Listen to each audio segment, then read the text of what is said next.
trip mo bang magkaroon ng motorsiklo? Pero wala ka namang 40 to 100,000 pesos na pambili ng brand new. Hindi raw yan problema. Sa bodega kasing ito, pwede kang maka-score ng motor sa halagang 5 to 12,000 pesos lang. True?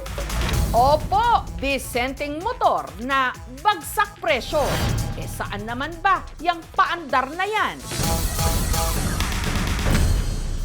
Para sa mga tight ang budget na gustong magkamotor, all roads lead to Tarlac City. Sa warehouse kasing ito, lahat bargain! Mula gamit sa bahay, appliances, pati gadgets. Pero ang sinasadya raw talaga rito, ang section kung saan makabibili ka ng mga pyesa ng motor at kung papalarin pati second-hand na motor na makinis pa at in good running condition.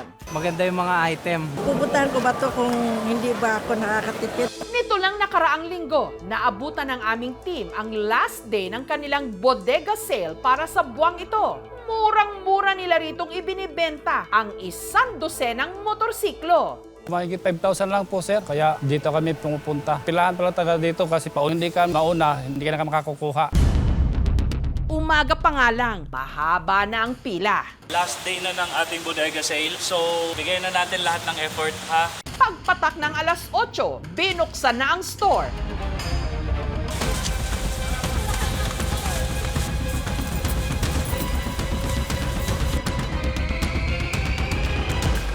Isa sa mga dumiretso sa motorcycle section, ang construction worker na si Gilberto. Taga-Magalang, Pampanga talaga, sina Gilberto. Pero sa Tarlac City siya nagtatrabaho. Kasi kung mag-commute, talo rin yung pamasahe mo. Kaya para matipid ang 650 pesos na sweldo niya kada araw, araw-araw siyang pumapadyak sakay ng kanyang bike na nabili lang daw niya sa junk shop. Yung madaling araw, nagbabike na po ako. Maalis pa ako ng 5:30. Pero eksakto lang po yung pagdating doon, sasampa na sa trabaho kagad. Kada araw, mahigit 4 na oras ang binubuno ni Gilberto sa kalsada, sakay ng kanyang bisikleta. Tipid nga, pero hagardo versosa naman daw siya. Kaya minsan nag-ano kung hindi makapasok. Isa sa bisikleta po talagang ano ka sa pagod, kapapadyak. Motor, di po magpadyak. Kaya nung nalaman niya ang tungkol sa bodega sale, agad siyang nagdilihensya. Pandagdag sa 3,000 pesos niyang naipon na pambili ng motor. Bumali ako 2,000 pandagdag. Makaka-jackpot naman kaya si Gilberto ng budget motor? Si Robbie, nagbabaka sakali ring makabili ng motor, panregalo sa kanyang anak na magtatapos sa senior high school sa susunod na buwan. Kasi maganda naman po yung grades niya. Tsaka magagamit din po niya sa transpo niya para makamiyano sa pamasahin. Bata pa lang daw, hilig na ni Julia ng mga motorsiklo. Kaya para hindi na siya manghiram sa kanyang pinsan, pinag-ipunan ito ng kanyang tatay Robbie. Nabalitaan po namin sa mga kapitbahay dyan. Marami pong mura doon. May mga nakabili na po siya dyan sa bodega. Hanggang may natipuhan ng mag-ama.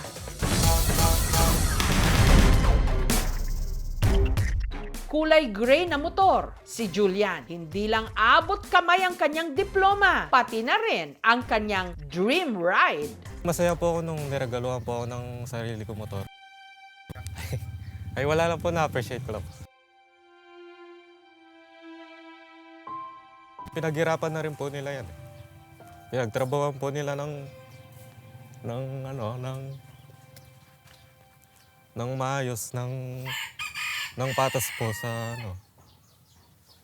para po maibigay lang sa akin yung pinapangarap mo.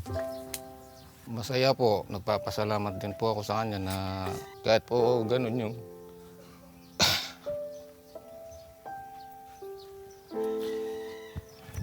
kahit po ganun lang yung naibigay ko sa kanila. Nararamdaman ko po mahalaga na po sa kanila. Ang nasa likod ng paandar na bodega sale na ito, si JR. Nung una, appliances at gadgets lang daw ang kanilang ibinibenta hanggang nag-request na rin daw ng second-hand na motor ang kanyang mga customer. Kaya naghanap siya ng supplier ng motor na repo o repossessed o yung mga unit na hindi natapos hulugan ng mga dating may-ari nito. Yung mga motor po natin ay nakukuha namin through bidding sa iba't ibang private company. Yung pong price ay nagre-range po yan usually 4,000 to 5,000. Minsan po lugi po talaga doon sa mga produkto lalo pagka aayusin pa namin. Gagastos pa kami para maparaning condition ang mga motor. Doon talaga kami bumabawi. Nabibili nilang pyesa pag nabili na nila po yung mga motor. Tinitiyak ni na JR na in good running condition ang kanilang mga ibinibenta. Nilalagyan talaga namin ng quality sa part ng service. So nag-hard po kami ng mga mechanic para pag-double check doon sa mga motor natin na bago namin yan ilabas, umaandar at saka gumagana. Kompleto sa papeles at covered ng lifetime service warranty. Lahat po ng papers na kailangan from ORCR,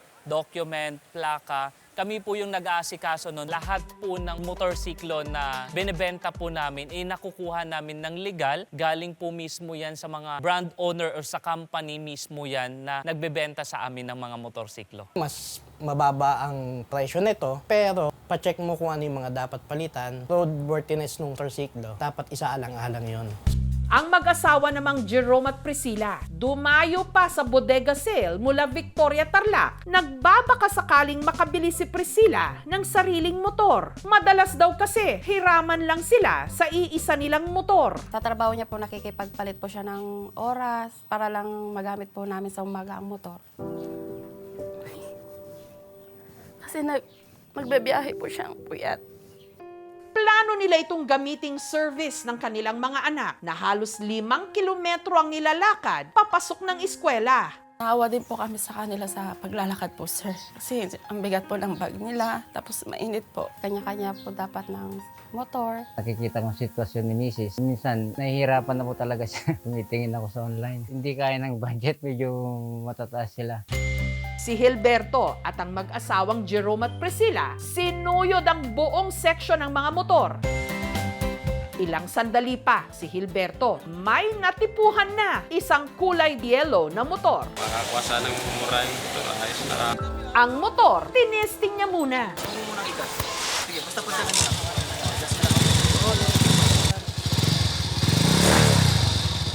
At nung nakumpirmang nakakondisyon pa ito, chinek out niya agad. Makakaluwag ako sa pagod na binabait ko talaga yun. Isang oras kalahati. Samantala, sina Priscilla tuloy pa rin sa paghahanap. Pero sa dami ng kanilang kaagaw, sila'y naubusan. Pero ang kalungkutan ni Priscilla, biglang liko. Sir Jan po, kamusta Yes, po? po. Nakapili po ba kayo ng motor? Kaming 15,000 na motor. Yes. Kaya po ba? Ha? Or baka meron kayong mahiraman sa mga kapitbahay niyo, ma'am. Sayang, yan na lang po kasi yung available namin na motor na mura sa ngayon. So 15,000 po, ma'am, kaya po ba? Talagang 5K lang po talaga. 5,000. Nito lang kasing Huwebes, si JR at ang mga kasamahan nito sa bodega sale may sorpresa kay Priscilla. Sa dami po ng bumili na hindi kayo nakakuha, ito po yung chance na nakita namin na bibigyan po namin kayo ng libreng motorsiklo. Sa'yo na yung motor na yan. Yes po, sa'yo po. Congratulations! Maraming salamat po, ma'am. Sir, congratulations. May service na po kami mag-iina. Sobra pong saya po, sir. Thank you po, sir. Masaya, sir, kasi nagkaroon po kami ng motorsiklo. Sir, malaking tulong po. Sobra-sobra. Lalo na po sa mister ko.